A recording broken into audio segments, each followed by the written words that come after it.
Hey YouTube, this is Southern Prepper One. I want to bring you an event that happened yesterday. It was the school shooting at Tanglewood Middle School. A tragic incident occurred when two 12-year-olds, I guess, had some confrontations earlier.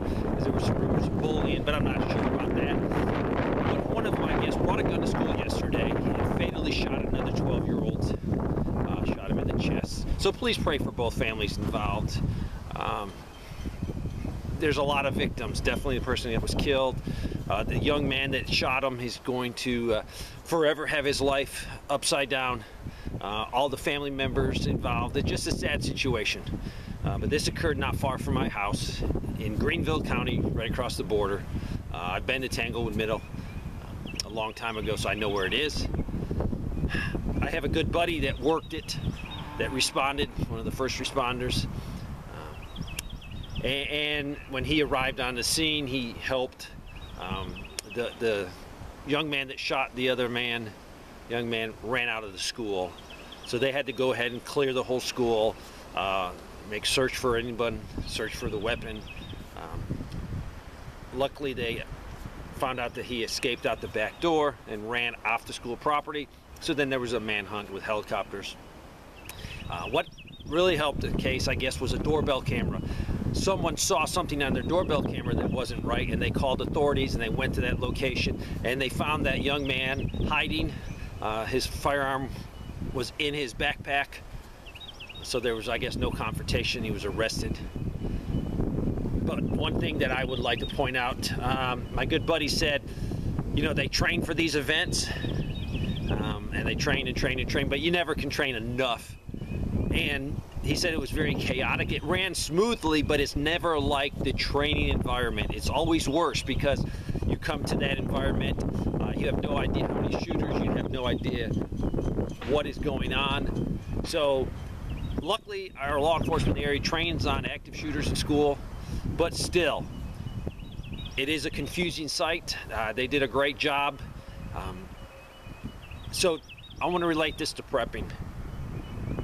If professionals have an environment that can be very confusing for them, as preppers in a survival situation, you need to practice. So if you have your bug out bag, but you've never sent your antenna, if you've never started a fire with flint steel, if you have a firearm that you've fired a few times and you zeroed it, but you've never gotten back at 300 yards, 400 yards, 500 yards to see what it can do, you're wrong. You need to practice, practice, practice.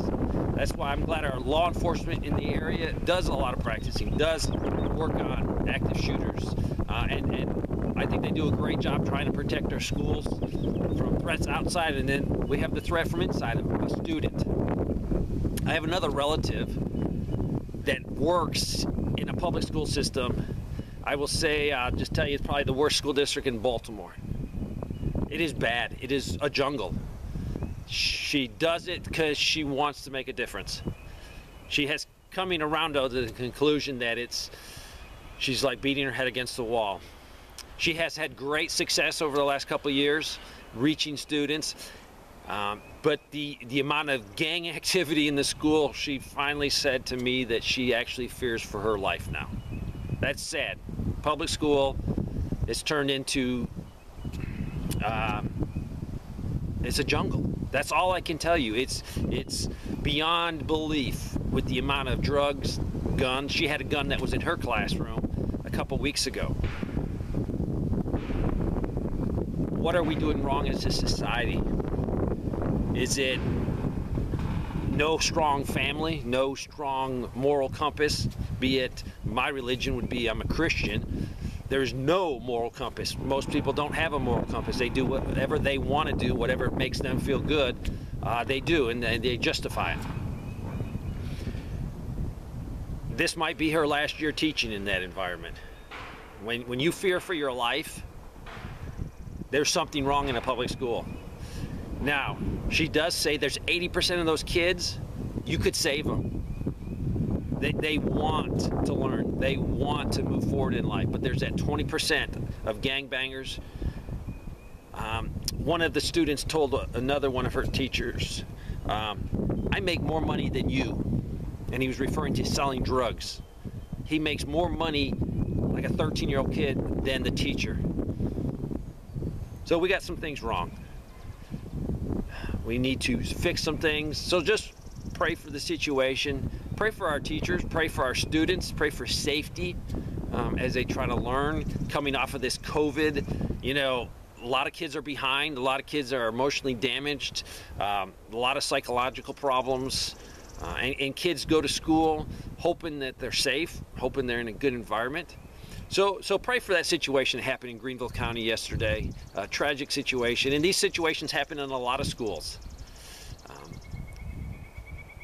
Was it because of bullying? I don't know. Eventually it will come out. But that's no reason to take another person's life. But it just shows us that maybe we need to set up some better programs. And a lot of programs that we have in school in a lot of areas are in Democratic controlled areas that are not doing the right things. They're going downhill. You know, they keep throwing money at a problem, but it doesn't help. The girl that works in Baltimore, because of budget cuts, they've shut down all the alternative schools. So when a kid is bad, they can't send him to the alternative school. There's no school to send him to. So they kick him out, and then in a week or two, he comes back off that suspension with more street creds because, hey, I got suspended for a week. So we got to fix the system. We got to change the system.